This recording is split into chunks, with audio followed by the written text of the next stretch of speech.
House of the dragon season 3 episode 4 एक transition episode जरूर है, मगर इसका हर एक सीन फ्यूचर के लिए एक बहुत बड़ा सेटअप भी क्रिएट कर देता है। क्योंकि देखो, अगर सरफेस लेवल पर देखने जाओगे तो पता चलेगा कि इस एपिसोड में कोई मैसिव ड्रैगन बैटल्स या किसी की मैसिव डेथ देखने को नहीं मिली। लेकिन अगर तुम सच में जॉर्ज आर मार्टिन की स्टोरी टेलिंग को समझते हो तो ये भी जरूर समझते होगे कि यहाँ पर स्वॉर्ड्स और ड्रैगन से पहले जो मेजर बैटल होता है और एपिसोड नंबर 4 का जो मेजर थीम है वो भी कहीं ना कहीं यही है कि असली पावर सिर्फ थ्रोन पर बैठ जाने से नहीं मिलती। असली पावर तब मिलती है जब तुम सारे लोगों को ही कंट्रोल कर सको। और इस एपिसोड में रेनेरा, ऑर्मंड हाईटावर, डेमन और कहीं ना कहीं एगन भी अपने अपने अलग वे में इसी एक कंट्रोल को एस्टैब्लिश करने की कोशिश कर रहे हैं। तो एक एक करके सारी चीजों की बात करते हैं गाइस और ब्रेक डाउन करते हैं house of the dragon season 3 episode number 4 को। Let's just dive in.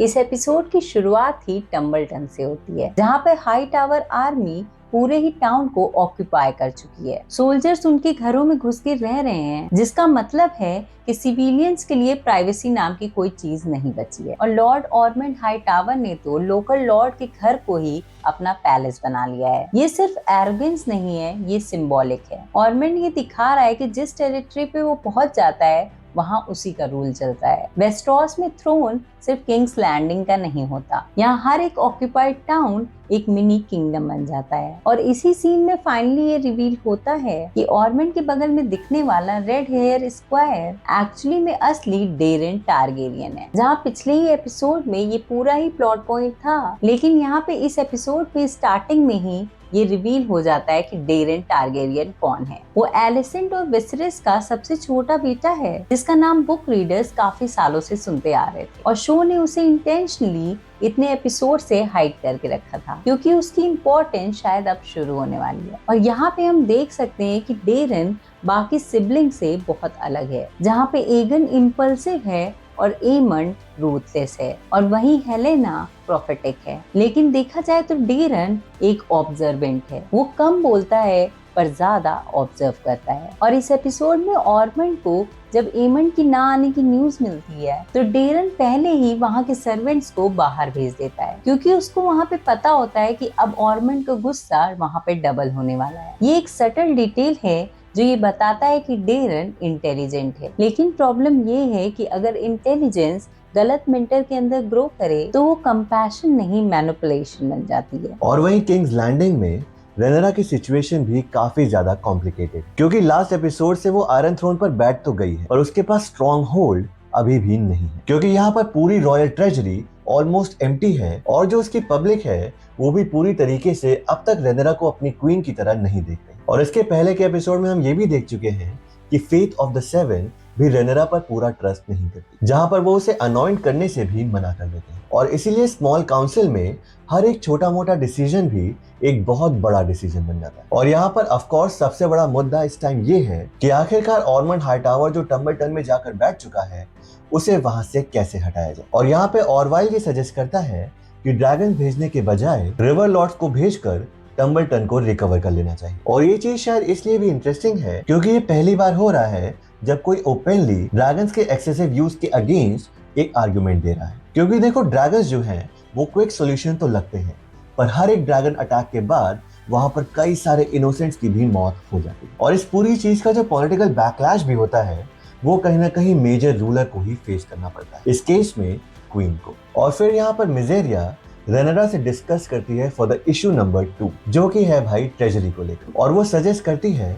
कि ट्रेजरी के बारे में शायद पब्लिक को देर सवेर पता चल ही जाएगा कि भाई इन लोगों के पास कुछ भी पैसा नहीं बचा हुआ। So maybe they should appoint a master of coin, ताकि फ्यूचर में जो कोई भी ब्लेम आ जाए वो उसी पर हम लोग मर सके। और इसीलिए लेटर ऑन सर टॉरेन मैंडरली को ही मास्टर ऑफ कॉइन डिक्लेयर कर दिया जाता है। और ये जो अपॉइंटमेंट है वो शायद काफी इनसिग्निफिकेंट सा लग सकता है, लेकिन गेम ऑफ थ्रोन्स के यूनिवर्स में फाइनेंसेस कभी भी साइड प्लॉट नहीं होते, क्योंकि यहाँ पर एक डायलॉग में ये याद भी दिलाया जाता है कि रॉबर्ट बैराथियन की पूरी किंगडम भी कहीं ना कहीं डेट की वजह से ही फेल हुई थी। और अब रेनेरा भी वही सेम मिस्टेक को रिपीट नहीं कर सकती, क्योंकि जो वॉर है वो ड्रैगन से जीती तो जा सकती है मगर सस्टेन हो सकती है सिर्फ गोल्ड से। एपिसोड का मेजर हाईलाइट रेनेरा और एलिसेंट का कॉन्वर्जेशन है। दोनों एक दूसरे की एनिमीज हैं, लेकिन उनके बीच एक अंडरस्टैंडिंग जनरेट हो चुकी है। एलिसेंट ये रिवील करती है कि उसने डेरन को बचपन में ही ओल्ड टाउन इसलिए भेजा था क्योंकि वो नहीं चाहती थी कि उसका सबसे छोटा बेटा भी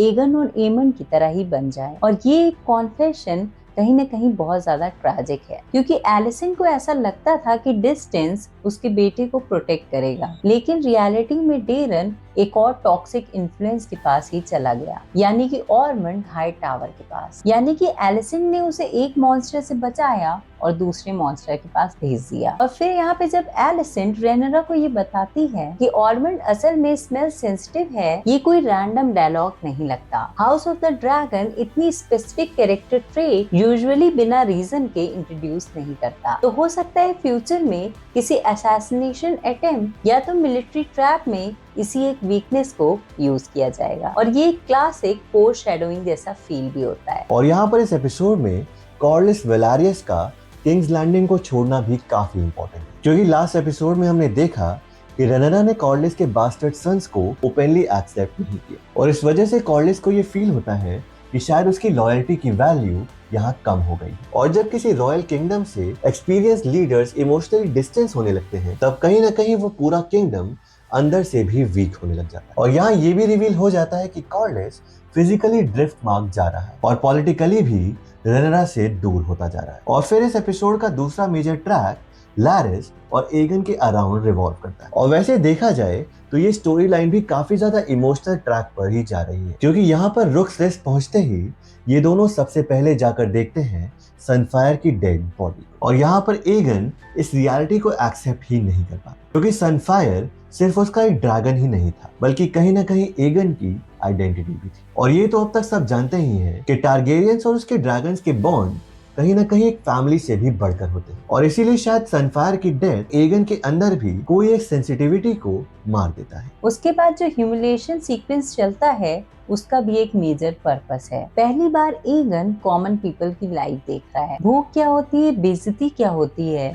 और वॉर का असली इफेक्ट लोकल्स पे क्या पड़ता है, ये सब उसने पहले कभी एक्सपीरियंस किया ही नहीं। और सबसे बड़ा क्वेश्चन ये है कि क्या ये एक्सपीरियंस उसे एक बेटर रूलर बनाएगा या फिर वो और भी ज्यादा डेंजरस हो जाएगा। और ऑनेस्टली देखा जाए तो हमें ये लगता है कि राइटर्स उसे कम्प्लीटली हीरो नहीं बनाएंगे। एगन का कैरेक्टर तभी ज्यादा इंटरेस्टिंग है जब वो फ्लॉड रहे, लेकिन हाँ ये जरूर है कि उसके अंदर एक नया प्रोस्पेक्टिव डेवलप हो सके जो कि फ्यूचर डिसीजंस को इफेक्ट करे। फिर बात करें क्रिस्टन कोर और ग्वेन हाईटावर की, तो हम देख सकते हैं कि वो हैरन हॉल पहुंचते हैं एक्सपेक्टिंग कि वो एमन से वहां मिल पाएंगे, लेकिन वहां उनको मिलती है एलिस रिवर्स, जो ये बताती है कि एमन तो ऑलरेडी किंग्स लैंडिंग के लिए निकल चुका है और ये भी डिक्लेयर कर देती है कि रेनेरा अब क्वीन है। और यहीं से एक सबसे बड़ी मिस्ट्री शुरू हो जाती है, क्योंकि लास्ट 2 एपिसोड से जो मेजर कैरेक्टर मिसिंग है वो एमन ही है। और यहाँ पे ये रिवील हुआ है कि वो ऑलरेडी किंग्स लैंडिंग के लिए निकल गया है। तो अब सबसे बड़ा सवाल ये है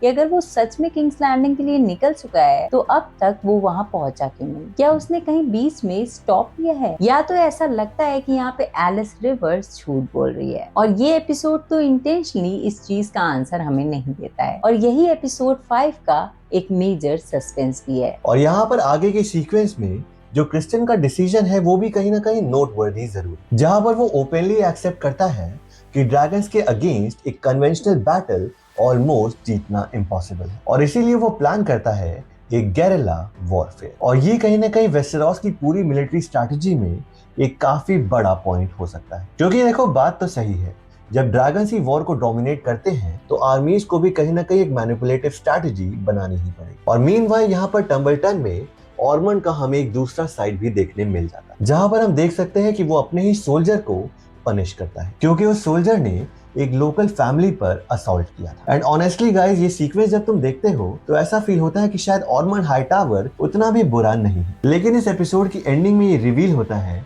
कि ऑर्मंड हाईटावर के बारे में ये सोचना बहुत ही ज्यादा गलत होगा। और शायद इस मोमेंट पर वो डिसिप्लिन इसलिए चाहता था क्योंकि उसे अपनी आर्मी को कंट्रोल में रखना है, ना कि इसलिए कि उसके अंदर कोई मोरालिटी वाला फैक्टर मौजूद है। और फिर यहाँ पे ड्रैगन सीड्स उल्फ और ह्यू के सीन्स भी फ्यूचर को सेटअप करते हैं। ह्यू का टम्बलटन जाना सिर्फ रिकॉनेसेंस मिशन नहीं है, उसकी वाइफ वहीं पर है और ग्रीन्स की ऑक्यूपाइड टेरिटरी में उसके पर्सनल स्टेक्स भी मौजूद हैं। और हाउस ऑफ द ड्रैगन हमें ये दिखाता है कि personal relationship eventually political decisions को इन्फ्लुएंस भी करती हैं। फिर उल्फ का रेनरा के साथ कॉन्वर्जेशन भी इंटरेस्टिंग है। रेनरा ओपनली उसे ये वार्न करती है कि अब वो कॉमन ड्रंक नहीं रहेगा, अब वो एक ड्रैगन राइडर है और उसका हर एक एक्शन थ्रोन को रिप्रेजेंट करता है। और ये लाइन फ्यूचर बेट्रियल की पॉसिबिलिटी को और ज्यादा आगे बढ़ाती है। यानी यहाँ पे ड्रैगन सीड्स को ड्रैगन मिल गए हैं लेकिन उन्हें रॉयल डिसिप्लिन कभी नहीं मिला है। तो देख के ऐसा लग रहा है कि ये एपिसोड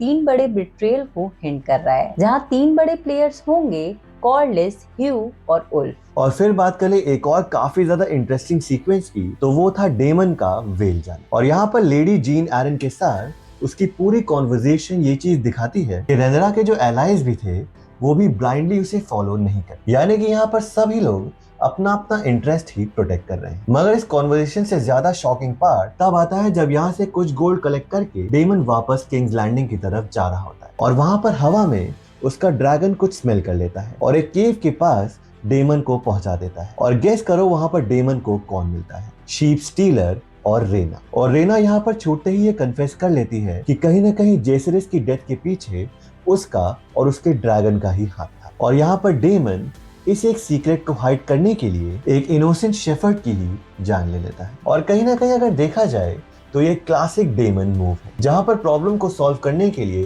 ट्रुथ को सैक्रिफाइस किया जा रहा है। लेकिन गेम ऑफ थ्रोन्स के यूनिवर्स में झूठ कभी बहुत देर तक छुपा नहीं रहता और ये जो पूरा सीक्रेट है वो भी कहीं ना कहीं फ्यूचर में एक्सप्लोड तो जरूर होगा। एपिसोड का फाइनल एक्ट पूरी तरह ऑर्मंड और डेरन के ही नाम है। यहाँ फाइनली ऑर्मंड का असली एजेंडा भी रिवील हो जाता है, क्योंकि वो ग्रीन्स का सिर्फ लॉयल कमांडर नहीं है, वो एक रिलीजियस एक्सट्रीमिस्ट है जो कि टारगेरियंस को अननेचुरल ड्रैगन वर्शिपर्स मानता है। और उसके लिए डेरन सिर्फ नेफ्यू नहीं है बल्कि एक पॉलिटिकल वेपन भी है। और उसने डेरन को बचपन से इसी एक आइडियोलॉजी के साथ रेस किया है कि एक दिन वो अपनी ही फैमिली को रिजेक्ट करे और फेथ बैक किंग बने। और इसी एक चीज के बाद आता है इस एपिसोड का डार्केस्ट मोमेंट, जहां ऑर्मंड उस इनोसेंट टम्बलटन सिटीजन को डेरन के सामने ले आता है और उसे एग्जीक्यूट करने का ऑर्डर देता है। डेरन वीक प्रोटेस्ट तो करता है लेकिन फाइनली उसे किल भी कर देता है। और ये शायद डेरन के लिए पॉइंट ऑफ नो रिटर्न है। ये उसका फर्स्ट किल नहीं बल्कि उसकी इनोसेंस का ही डेथ है। और यहाँ उसके ड्रैगन टेसारियन का ड्रैगन फायर और ऑर्मंड का dialogue now we begin basically ये अनाउंस करता है कि अब वॉर शुरू होने वाला है। अब देख के तो ऐसा लग रहा है कि एपिसोड 5 टम्बलटन कॉन्फ्लिक्ट को और ज्यादा इंटेंस बनाने वाला है। मगर हम जिस चीज का वेट सबसे ज्यादा कर रहे हैं वो है द रिटर्न ऑफ वाहगर एंड ईमन, क्योंकि हो सकता है कि शायद वो हमें अगले एपिसोड में देखने को मिल जाए। तो देखो ओवरऑल देखा जाए तो एपिसोड नंबर 4 यहाँ पर ड्रैगन्स के बारे में कम और ड्रैगन्स को कंट्रोल करने वाले वॉरियर्स के बारे में ज्यादा था। और ये एपिसोड हमें ये भी याद दिलाता है कि जो पूरा डांस ऑफ द ड्रैगन्स है वो सिर्फ टारगेरियंस का ही वॉर नहीं, ये कहीं ना कहीं आइडियोलॉजी, रिवेंज, फैमिली, रिलीजन और पावर की वॉर है। और अब देखा जाए तो इस बोर्ड पर सारे ही मेजर प्लेयर्स या पीसेस प्लेस हो चुके हैं। तो तुम लोगों को क्या लगता है कि आगे के एपिसोड्स में हमें क्या कुछ देखने को मिल सकता है? हमें कमेंट्स में जरूर बताना और अपने ऑनेस्ट ओपिनियन शेयर करना कि अब तक house of the dragon season 3 तुम्हें कैसा लग रहा है। एंड एज ऑलवेज गाइस, अगर ये वीडियो तुम्हें पसंद आया हो तो लाइक कर देना, सब्सक्राइब कर लेना। हम मिलते हैं तुमसे नेक्स्ट वीडियो में, तब तक के लिए bye bye guys, keep rocking.